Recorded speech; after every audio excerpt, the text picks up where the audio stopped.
Hola hermanos, buenas noches, un gusto de saludarles nuevamente. Vamos a orar, como ya es nuestro hábito antes de iniciar la sesión del día de hoy. Vamos a rogar a nuestro Dios que Él nos dirija y que todo lo que estudiemos y analicemos en esta noche sea de mucha bendición para nosotros. Le invito a que incline su rostro.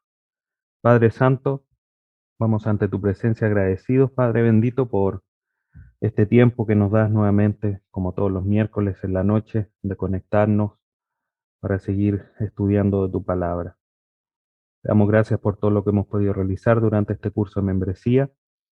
Rogamos que el día de hoy, como todos los anteriores, tu Espíritu Santo nos ayuda a comprender tu palabra y también danos sabiduría, Padre bendito, para poder poner todo esto en práctica y poder, Dios bendito, alabar y bendecir tu nombre a través de nuestra vida como congregación. Te agradecemos por este tiempo. Dirígenos, ayúdanos, Padre Santo, para que en esta noche podamos aprender y también poder glorificar tu nombre a través del estudio bíblico de esta noche. Te agradecemos, Padre bendito, a través de tu Hijo Jesús. Amén. Bien, hermanos, hoy día vamos con la sesión número 5 ya de este curso Membresía en la Iglesia, siendo parte del cuerpo de Cristo.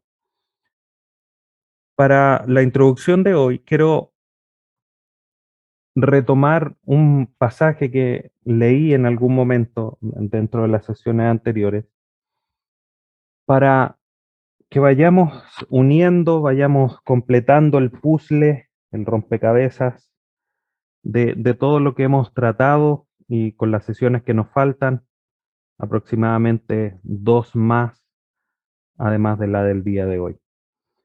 Eh, y este pasaje de primera carta a los Corintios, capítulo 12, versículo 27, dice, ahora bien, ustedes son el cuerpo de Cristo y cada uno individualmente un miembro de él. Y hago énfasis en esto, que era un poco lo que veíamos la semana pasada, respondiendo a la pregunta, ¿qué era la membresía? Y la membresía es esa relación oficial, ¿no es cierto?, que se genera o se establece con el resto de creyentes de una iglesia local. Y es importante que eso lo tengamos en cuenta porque, como lo vamos a ver el día de hoy, donde vamos a tocar dos temas importantes, es que cuando nosotros somos salvados, pasamos a formar parte del cuerpo de Cristo, pasamos a formar parte de Él. Se habla en muchos pasajes que Cristo es la cabeza de la iglesia. Se habla que obviamente, como en este pasaje, que la iglesia, el cuerpo de creyentes es el cuerpo de Cristo. Y la iglesia local es la manifestación física de esa realidad espiritual invisible que es la iglesia universal. Entonces, tengamos esto en mente, hermanos, porque lo que vamos a tratar el día de hoy es el hecho de los requisitos para ser miembro y el compromiso que eso significa. La próxima semana, un pequeño adelanto para ir uniendo todos estos temas, vamos a estar hablando de la sumisión que debe haber hacia la iglesia local en respuesta a todo esto que ya hemos visto, a lo que es la membresía, a sus requisitos y el compromiso que se debe establecer con este cuerpo de creyentes de la iglesia local. Entonces, nosotros somos miembros. Ahora, ¿miembros de qué? Cuando hablábamos en la introducción inicial al curso de membresía, hablábamos que había muchos tipos de clubes y estos clubes establecían distintos criterios para poder ingresar.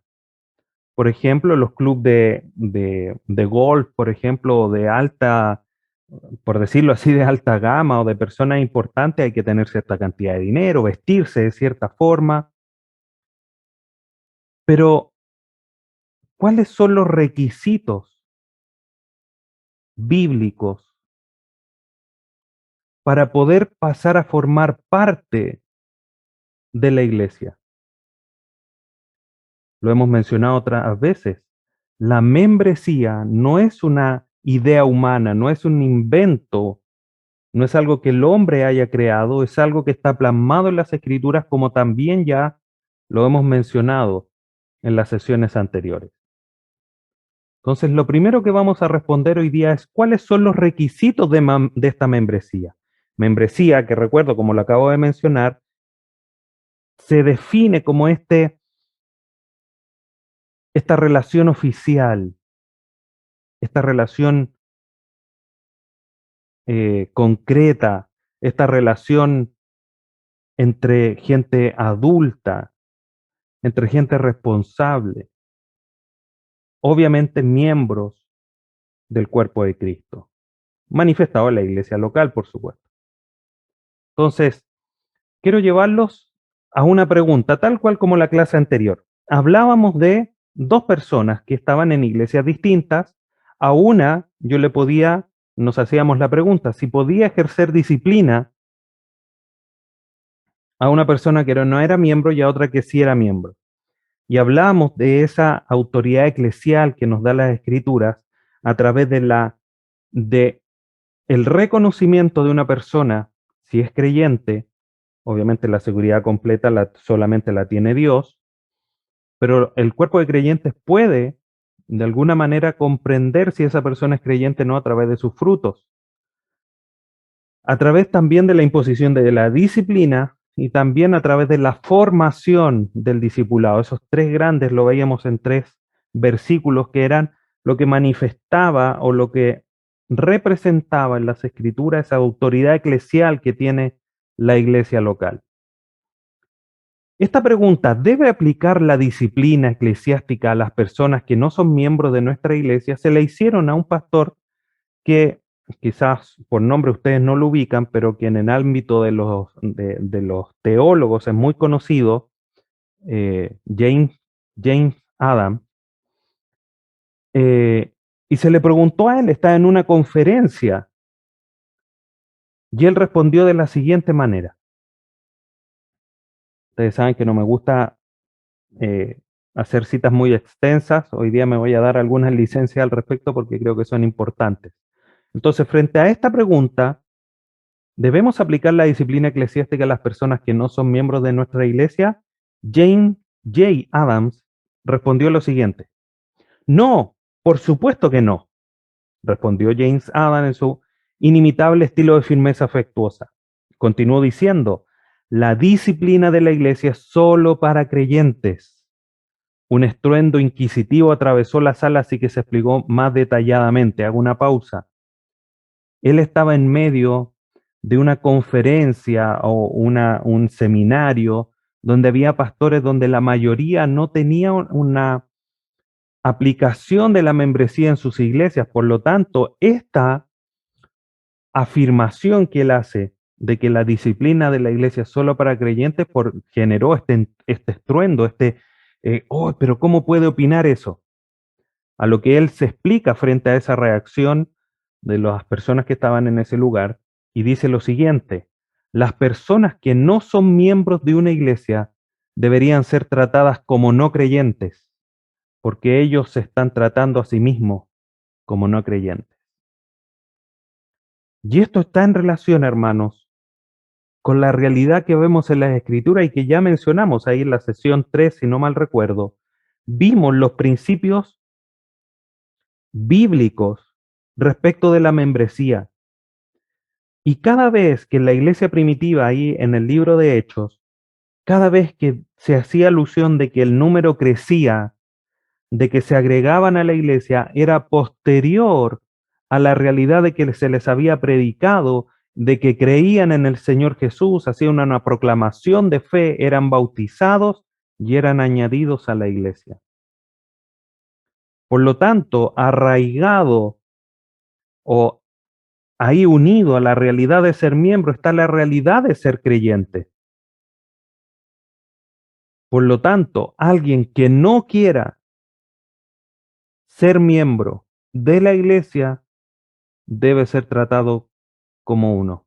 En ese sentido, a pesar de que suene duro lo que dice Adams aquí en este extracto de esta conversación que él tuvo, es una realidad.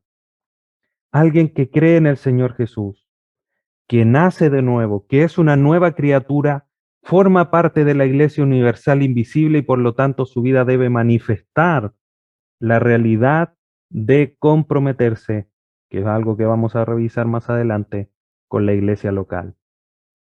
Por lo tanto, frente a este comentario, y por eso hacía alusión al pasaje ahí en la primera carta a los Corintios, ustedes ahora individualmente son miembros de Él, miembros del cuerpo de Cristo, a través de obviamente la fe que tenemos en nuestro Salvador. Por lo tanto, nosotros debemos, hermanos, tener claridad de qué no es la membresía. Y como lo mencionaba recién, la membresía de la iglesia es distinta a los demás, porque no tiene que ver con ser diferentes a otros. Por ejemplo, si hablásemos de un club de luchadores de, no sé, de boxeo, tiene capacidades para poder boxear. Un club de nadadores, no todos saben nadar o tienen las capacidades para nadar rápido. Se distinguen por esas capacidades. La iglesia no tiene esa distinción en el sentido de capacidades. Tampoco tiene que ver con mejorar ciertas conductas para poder ser miembro. Tengo que mejorar aquí, tengo que mejorar allá para poder ser. O lo que mencionaba recién, tengo que vestirme de cierta manera, comportarme de cierta forma para formar parte de este club. Pero tampoco tiene que ver con cumplir ciertos estándares, ciertos niveles de algún tipo. Los clubes más exclusivos demandan esa realidad, tener cierto vehículo, una casa en determinado lugar, un estándar, un nivel. En cuanto a la iglesia, esto no es una realidad. ¿Por qué no? Porque si esto fuera una verdad bíblica, produciría miembros de categorías, porque hay algunos miembros que tienen capacidades y otros no. Algunos que pueden mejorar sus conductas y otros no. Pueden haber algunos que cumplen con ciertos niveles y otros no. Entonces habría miembros en la iglesia que son mejores unos que otros. Y eso bíblicamente no existe. Somos todos iguales, todos hijos de Dios. No hay unos abuelos, no hay padres, no hay hijos, no hay primos, no hay tíos. Somos todos hijos de Dios y por lo tanto, por esa razón nos llamamos hermanos. Pero además de eso, anula la verdad del Evangelio, donde dice, ven tal como estás, solamente cree. La verdad de que Dios es el que nos da fe. Si fuera porque dependiéramos de capacidades, de mejorar conducta, de niveles o estándares en nuestra vida, el Evangelio no tendría sentido y aún menos la gracia. Todo esto que mencioné recién, los 3 puntos que están a la derecha, a la izquierda, perdón, contradicen la gracia. Porque la gracia, como bien menciona Pablo, de lo más vil de este mundo, escogió Dios para avergonzar a los eruditos, a los sabios de este mundo. Entonces, ¿dónde están las capacidades? ¿Dónde está poder mejorar la conducta? ¿Dónde está el nivel? Si Dios escogió a los más despreciables de este mundo para manifestar su gracia. Entonces, la pregunta es, ¿cuáles son los requisitos entonces? Si estamos hablando de un grupo de personas, ¿cuáles son los requisitos para poder formar parte de ese grupo? Para poder establecer esta relación formal con este grupo de personas.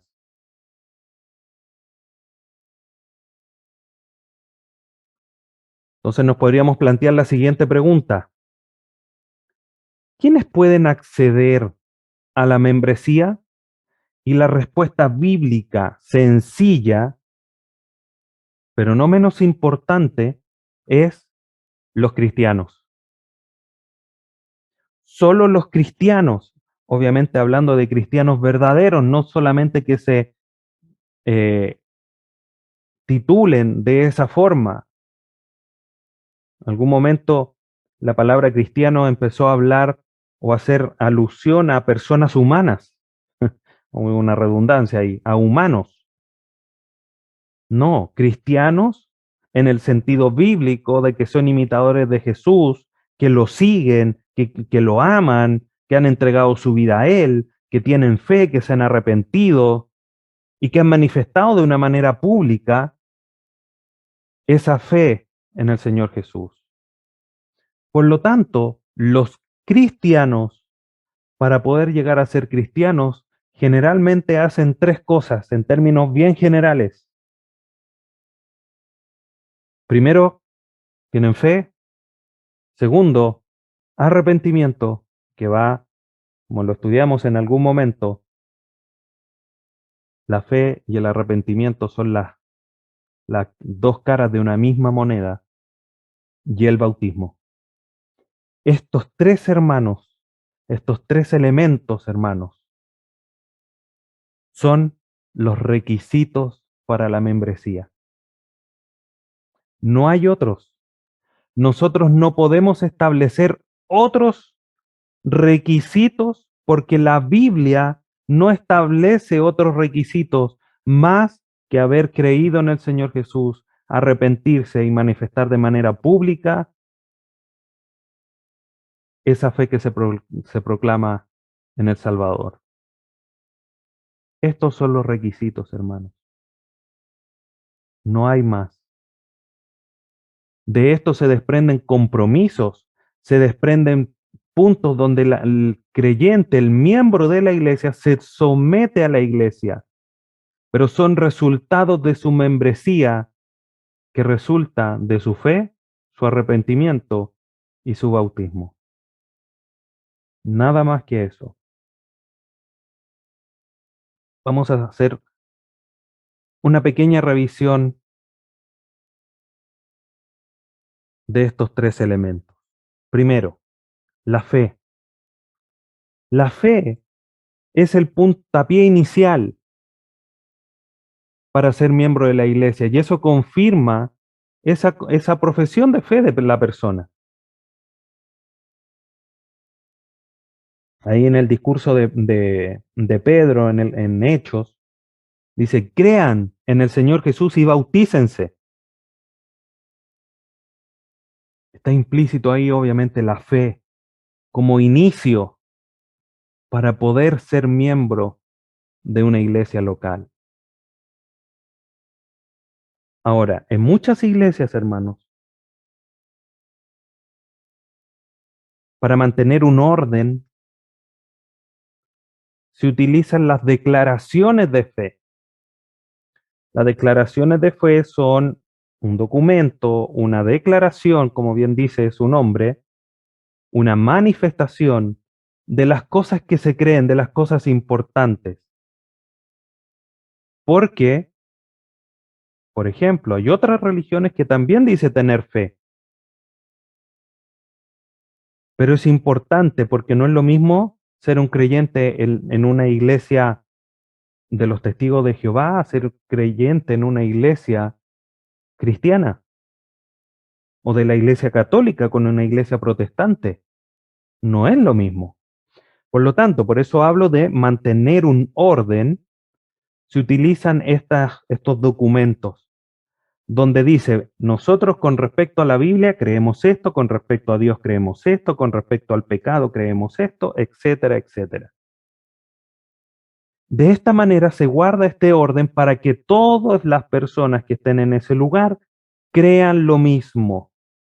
Eso mantiene un orden y mantiene también una seguridad para el grupo.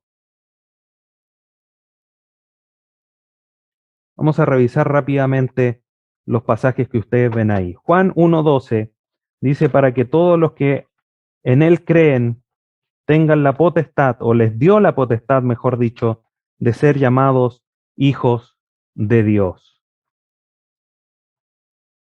Quiero ir a Mateo 16. Obviamente, Juan nos da esa idea de que el creer es lo que nos da potestad de entrar a la familia de Dios. Pero, que es un pasaje conocido, pero quiero que notemos aquí en Mateo 16, versículo 16. Hemos estudiado nosotros este pasaje, pero quiero que notemos algo, hermanos. Hemos leído el 18, de ahí voy a leer los anteriores para que me comprendan la idea. Yo también, dice el 18, te digo que tú eres Pedro, y sobre esta roca edificaré mi iglesia, y la puerta del Hades no prevalecerán contra ella. Este pasaje lo hemos citado. Es un pasaje de alguna manera difícil de comprender por esa frase, sobre esta roca. ¿Quién? ¿Sobre Pedro? A eso se está refiriendo, pero no ese es el tema del día de hoy. Me centro en lo segundo. Sobre esta roca edificaré mi iglesia. Yo, Jesús, está hablando aquí en este pasaje, voy a edificar a mi iglesia. Pero miren cómo está relacionado con la declaración que hace Pedro. Vamos al versículo 16. Simón Pedro respondió, tú eres el Cristo, el Hijo del Dios viviente. Miren la declaración que Pedro hace. En el 17 el Señor Jesús le dice, bienaventurado eres Simón, hijo de Jonás, porque esto no te lo reveló carne ni sangre, sino mi Padre que está en los cielos. Esta declaración de que yo, Jesús, voy a edificar mi iglesia está en relación a esta declaración que hace Pedro de que tú eres el Cristo, el Hijo del Dios viviente. Una declaración de fe, una declaración de reconocimiento de quién era el Señor Jesús. Entonces está estrechamente relacionado la verdad de la fe con la iglesia. No la podemos separar. Primera carta de Juan,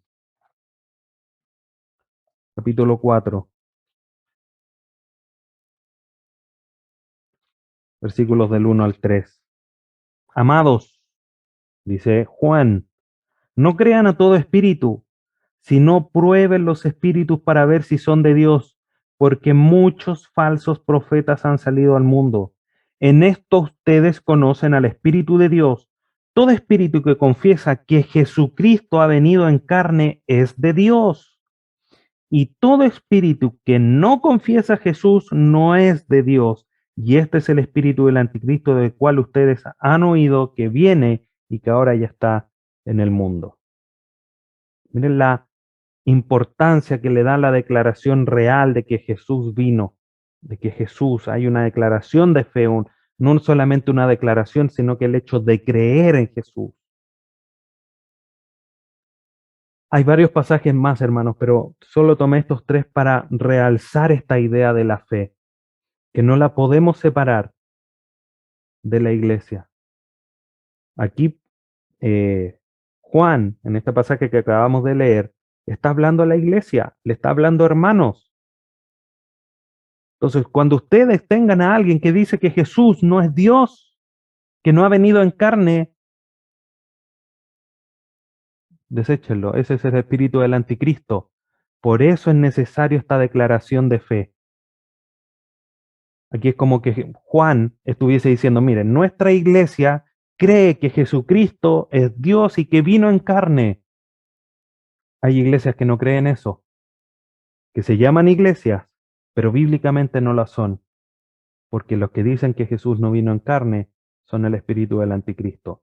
Por eso es importante esta declaración de fe, para que todos los que vayan a ser miembros de la iglesia, que dicen creer en el Señor Jesús, tengan la misma creencia respecto de la escritura, dicen en temas fundamentales, en temas que son pilares importantes de la fe, como lo es, por ejemplo, el hecho de que Jesús vino en carne, como lo manifiesta aquí Juan. Vamos al segundo, el arrepentimiento. El arrepentimiento, como dije, junto a la fe son dos elementos que no podemos separar, no se pueden divorciar, son las dos caras de una misma moneda. Alguien que tiene fe tiene que arrepentirse, o alguien que se arrepiente no puede no tener fe, porque si dice tener fe y no se arrepiente, su fe no tiene sentido. Si se arrepiente y no tiene fe, se está arrepintiendo de una manera vana. El arrepentimiento es el fruto del quebrantamiento dado por el Espíritu Santo. Al reconocerse, al decir, sí, tú eres mi Señor porque yo soy un pecador y me arrepiento de mis pecados. Ahí está esa dualidad, esa unión estrecha entre la fe y el arrepentimiento. Y es el Espíritu Santo que ya está obrando. Y esto, hermanos, no tiene que ver con capacidades que nos hagan miembros, sino que todo lo contrario, es llegar a los pies del Señor y decir, yo no tengo ni una capacidad, yo soy simplemente un pecador muerto y que ha resucitado dependiente de Dios y solamente por su gracia. No tiene que ver con capacidades, tiene que ver con la obra de Dios en nosotros, con ese reconocimiento de que no somos nada, reconocimiento de que separados de Dios nada podemos hacer, como dice el Señor Jesús. Ustedes son, yo soy la vid y ustedes los pámpanos, separados de mí, nada pueden hacer. No es por capacidades, es por un reconocimiento de quién es Dios y quién soy yo, que tiene que ver también con el arrepentimiento. Miren lo que dice Marcos capítulo 1, versículo 15.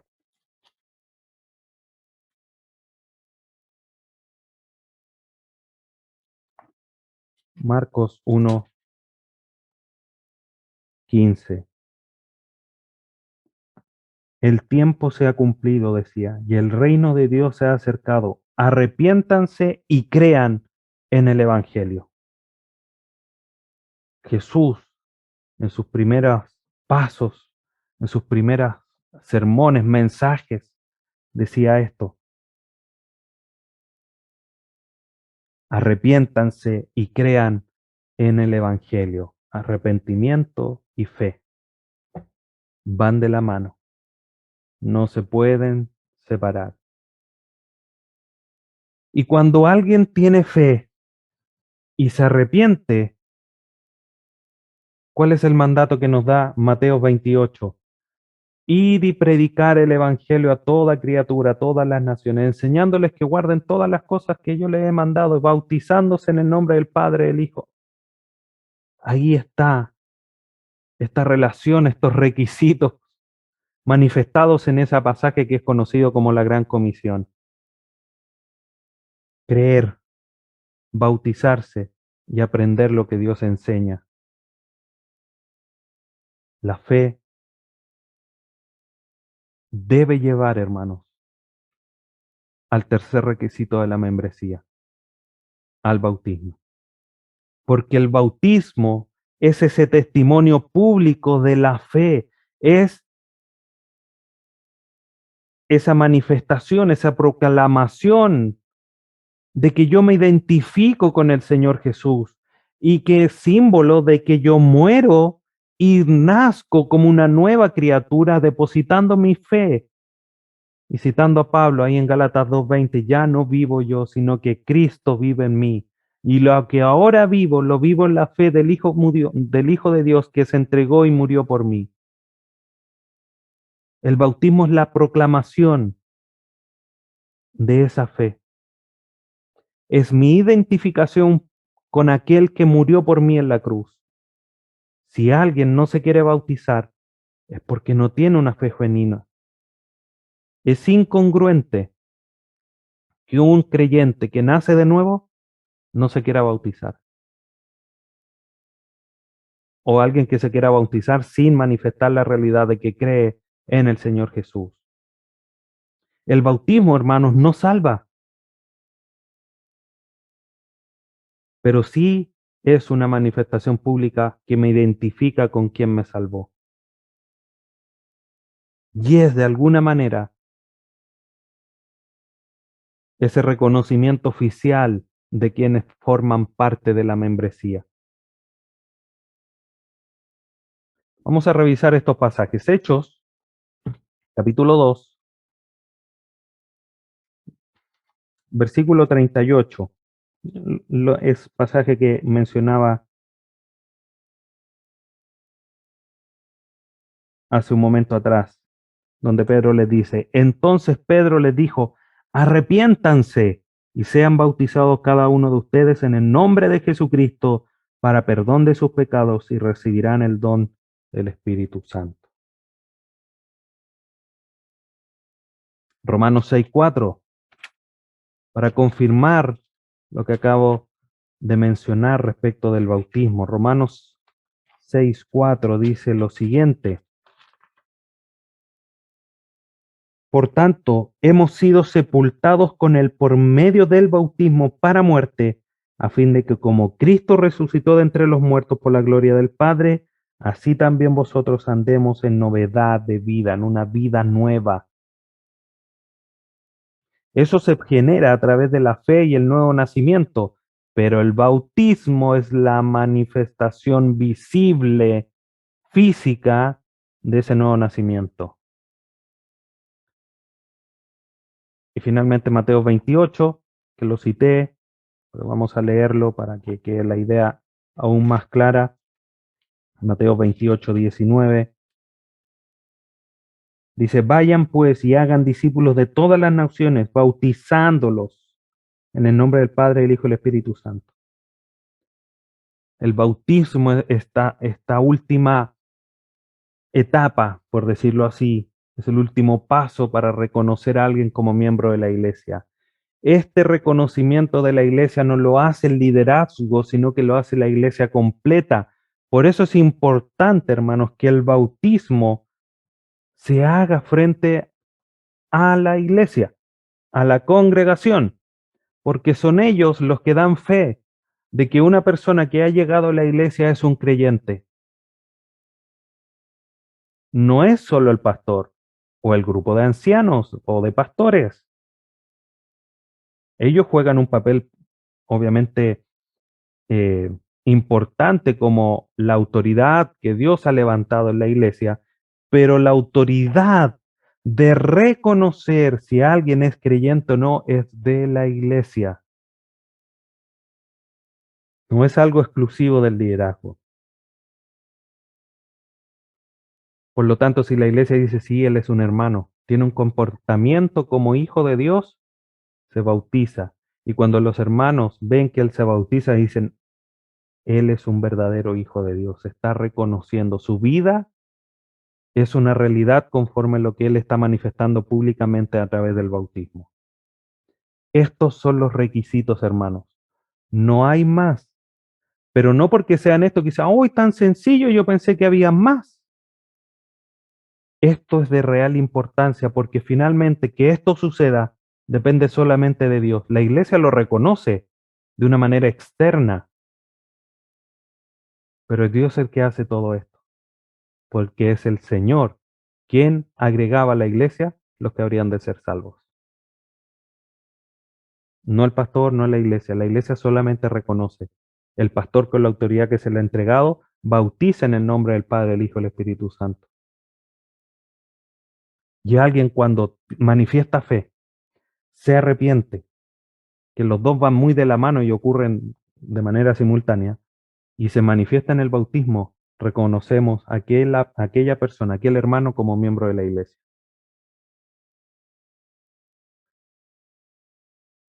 Kuiper dice lo siguiente: ¿qué cosa podría ser más lógica? Una pregunta que él responde.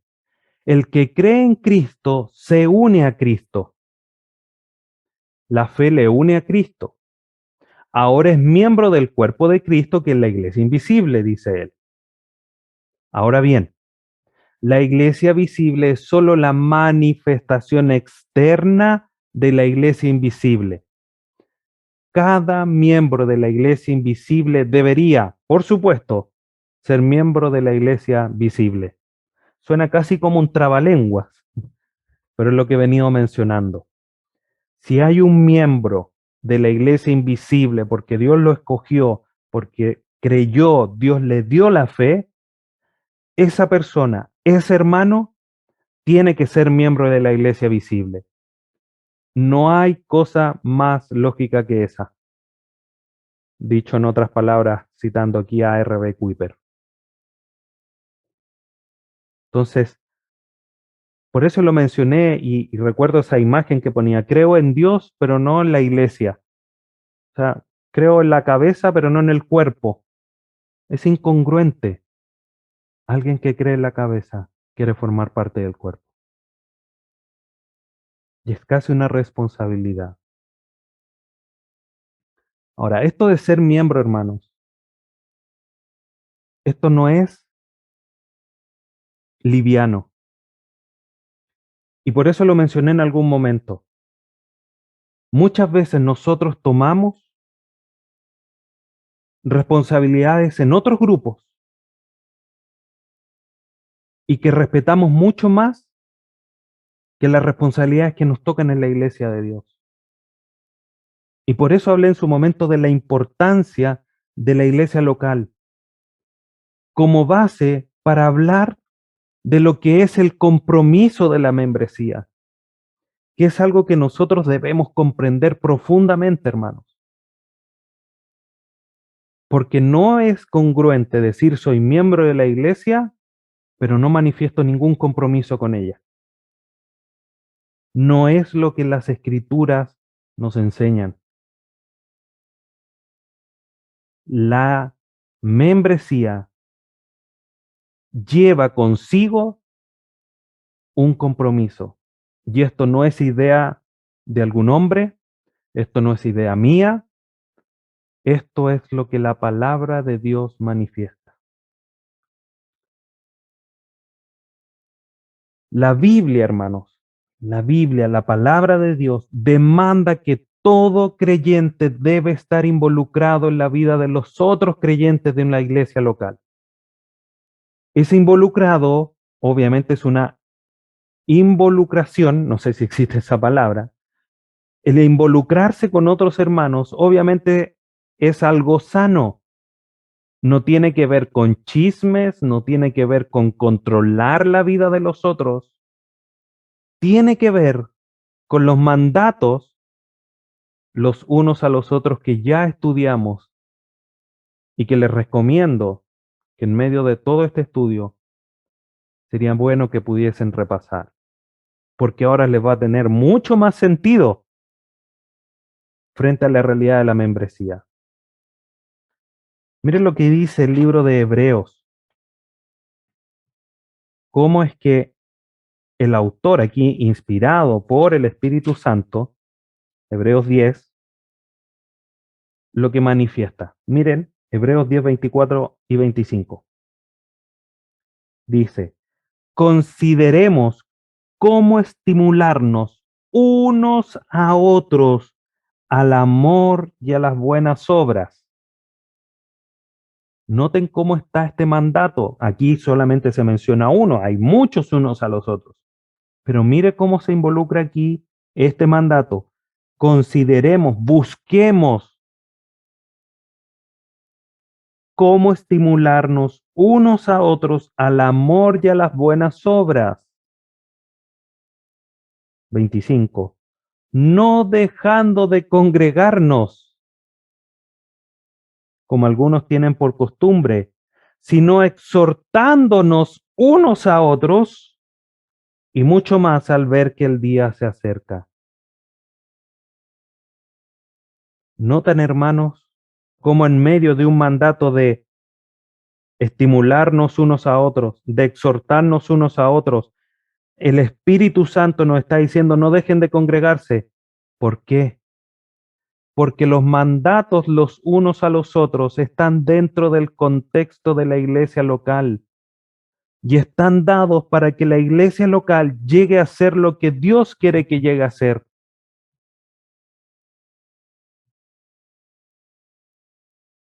Los unos a los otros son mandatos, hermanos, que solo son posible cumplir cuando yo me comprometo con la iglesia. para poder considerar animar al hermano. ¿Cómo voy a saber cómo es que debo animarlo, cómo debo exhortarlo, cómo debo amarlo si no paso tiempo con él, congregándome, estando con él, teniendo vida de iglesia? Iglesia somos todos los días, pero en esta congregación donde nos vemos todos. Por eso, hermanos, la asistencia a la iglesia debe ser regular. Esto no quiere decir que no pueda faltar un domingo porque me enfermé o que me ausente un domingo por alguna situación de fuerza mayor. Mi asistencia a la iglesia tiene que ser lo más frecuente posible. Es más, ni siquiera debería manifestarlo así. Mi asistencia a la iglesia tiene que ser permanente. Si no, ¿cómo nos vamos a considerar? Si no, ¿cómo nos vamos a animar? ¿Cómo nos vamos a estimular a las buenas obras y al amor? ¿Cómo nos vamos a exhortar unos a otros? Y si la verdad del Evangelio que escribió aquí el autor y dice, y mucho más al ver que el día se acerca, y lo escribió hace casi 2000 años atrás, ¿cuánto más para nosotros al ver que el día está más cerca? Hay un compromiso aquí, hermanos. Hay un mandato. No dejen de congregarse. Algunos esto lo tienen para el juego, como una costumbre. Voy uno, falto dos.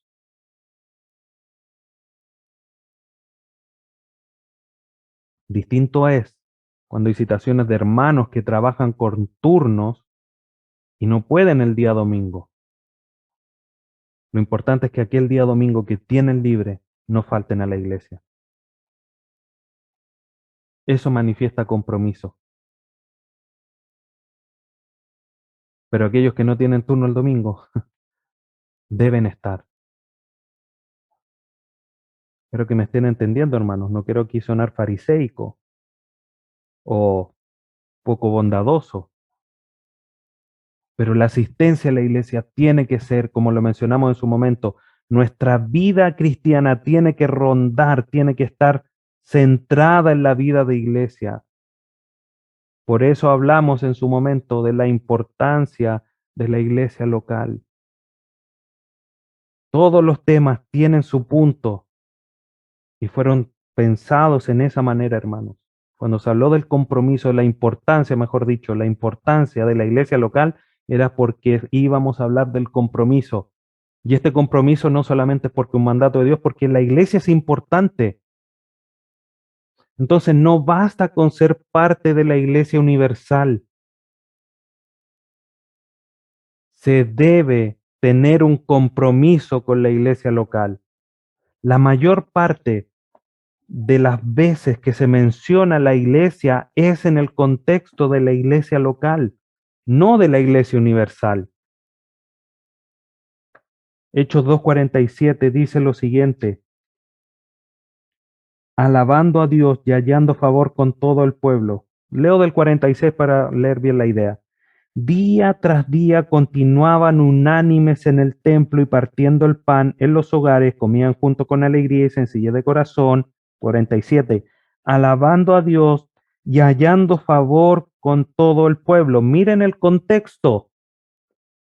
Unánimes en el templo, compartiendo, viviendo juntos. La gente estaban ganando el favor de los vecinos. Y dice al final el 47. Y el Señor añadía cada día al número de ellos los que iban siendo salvos. ¿A dónde? ¿A la iglesia universal? No, a la iglesia local. A esta iglesia que día a día continuaban unánimes en el templo, partiendo el pan en los hogares, comían juntos con alegría, alabando al Señor y hallaban favor con el pueblo. No basta con ser parte de la iglesia universal. Tenemos que comprometernos con la iglesia local. ¿Para qué? Para estar unánimes en el templo, compartir el pan, visitándonos los hogares con alegría, con sencillez de corazón, alabando a Dios, vida de iglesia. Esto, hermanos, fortalece la idea, es algo mutuo. Este mandato del mandato al compromiso fortalece la idea de que la iglesia es importante y si la iglesia es importante, fortalece la idea del compromiso. Y esto es para cada creyente con su iglesia local. Ustedes, hermanos, deben tener un compromiso. No estoy diciendo que no lo tengan, pero debe día tras día afirmarse más ese compromiso con su iglesia local. Y en la próxima sesión vamos a estar viendo cosas quizá un poco más prácticas de la sumisión que conllevan este mandato del compromiso. ¿Cómo es que se manifiesta mi compromiso en la sumisión a la iglesia? Es lo que vamos a ver en la próxima sesión. Quiero, hermanos, citar algo que dice Charles Spurgeon. Y con esto hacía mención a ciertas licencias que no cito textos muy largos, pero hoy día hice una pequeña excepción. Charles Spurgeon comenta lo siguiente. Él decía, yo sé que hay algunos que dicen, yo me he entregado al Señor, pero no tengo la intención de entregarme a ninguna iglesia. Ahora bien, dice él, ¿por qué no? Y ellos responden, porque yo puedo ser un cristiano sin ella. Continúa diciendo Charles Spurgeon, ¿estás completamente seguro de eso? ¿Puedes ser tan buen cristiano desobedeciendo los mandatos de tu Señor como siendo obediente? Piensa en un ladrillo, dice él. ¿Para qué está hecho? Para ayudar a edificar una casa.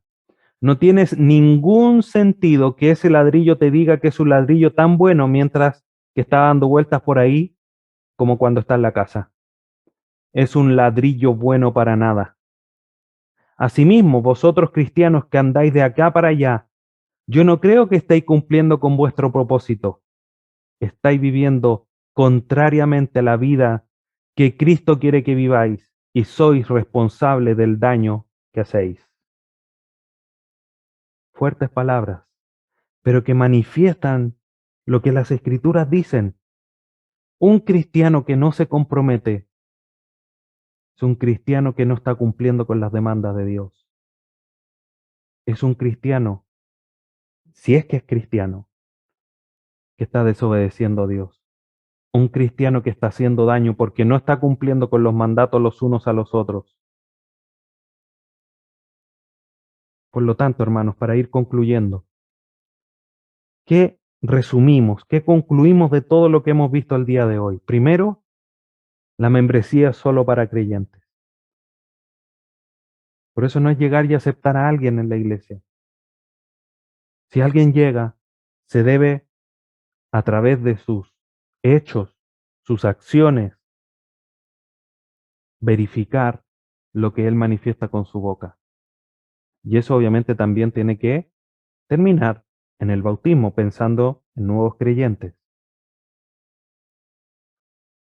La membresía es confirmada por la iglesia y no solo por el liderazgo. Es un trabajo mutuo. Los ladrillos ayudan mutuamente, viendo un poquitito como lo dice ahí Efesios capítulo 4.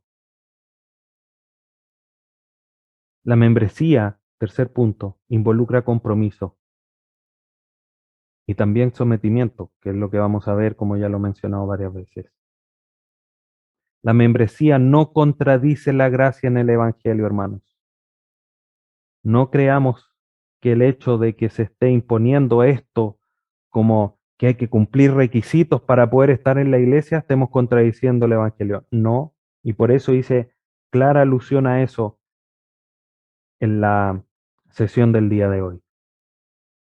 La membresía es lo que manifiestan las Escrituras y no se ponen más requisitos de lo que la Biblia establece para un creyente. La membresía me permite cumplir con los propósitos de Dios para la iglesia. Dentro de ello, los mandatos los unos a los otros. Hay varios más, pero es algo que hemos venido mencionando, por eso hago mención nuevamente de ellos. Esta es la realidad, hermanos. Estos son los requisitos y esto es lo que se espera de un creyente, su compromiso. y también su sometimiento, pero ya lo vamos a ver eso en la próxima sesión. Que Dios nos ayude. Vamos ya quizá en tierra derecha para culminar este curso y espero que estemos comprendiendo, hermanos, la importancia de la iglesia local, de ser miembro y hoy día de ese compromiso que yo debo de tener. Esto no es un club cualquiera, no es un grupo de personas cualquiera, es un grupo de personas, como ya lo hemos definido, que creen en el Señor Jesús, que han sido compradas en la cruz del Calvario. Por lo tanto, nuestra consideración a la iglesia debería ser diametralmente opuesta a cualquier consideración, o mejor dicho, mucho mayor la consideración hacia la iglesia que cualquier otro ámbito. Si pagamos membresías en clubes, en ciertos grupos, en ciertas aplicaciones para poder gozar de sus servicios, ¿cuánto más debería ser nuestro compromiso y nuestra lealtad al grupo de personas que Cristo ha comprado en la cruz y en la cual Dios me ha puesto a mí? Que Dios nos ayude, hermanos. Vamos a orar para concluir la sesión del día de hoy. Le invito a que incline su rostro. Padre Santo, vamos ante tu presencia dándote gracias por lo que tu palabra nos revela y cómo hemos ido comprendiendo lo que tu palabra nos enseña respecto a la membresía. Padre Santo, ayúdanos para poder arraigar esto en nuestra mente, en nuestro corazón y poder actuar de esta manera. Hacernos un examen exhaustivo en nuestra mente y nuestro corazón para ver qué tan bien estamos cumpliendo lo que tu palabra demanda de nosotros como tus hijos, como miembros de esta iglesia local. Te damos gracias, Dios eterno, porque tú nos enseñas para que podamos corregir lo deficiente y afirmar aquello que ya sabíamos. Que todo esto podamos ponerlo en práctica, Padre Santo. Danos sabiduría para aquello. Te agradecemos, Padre bendito, a través de los méritos de tu Hijo Jesús, nuestro Salvador. Amén.